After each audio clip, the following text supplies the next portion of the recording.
was the day after prom, and they went to Great America, and they were on their way home when a car veered into their lane and hit them. When we arrived at the emergency room at Christ Hospital, he just laid motionless, and it was Dylan, but it wasn't Dylan. He injured the most important organ in his body, the brain, and he was so severely injured that he was unconscious. He had a breathing tube, he had a feeding tube. He was, in essence, in a coma. Dr. Colton came to see him every day while he was there. Dylan was unresponsive, but he still spent time every day talking to him. He was literally just whispering in Dylan's ear, and I'm like, he must know what he's doing. And I woke up thinking, like, why am I in here? Like, I don't remember any of this.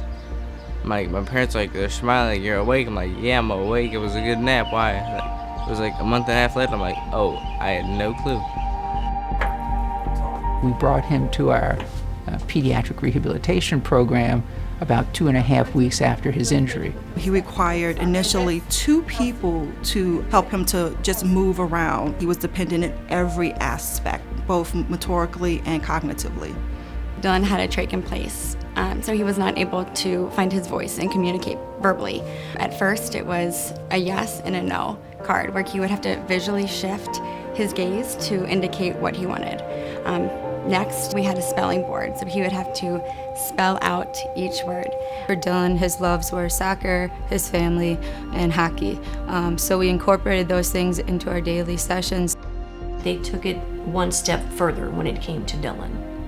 All the days that I was in the hospital, someone was always there and helping me out. Like, they pushed me, they like made me who I am today, so I like that.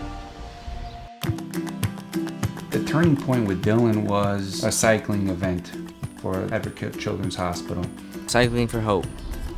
And I rode a bike for like maybe a half mile, which at the time was actually really good for me. And that day made me realize I'm gonna come back to myself.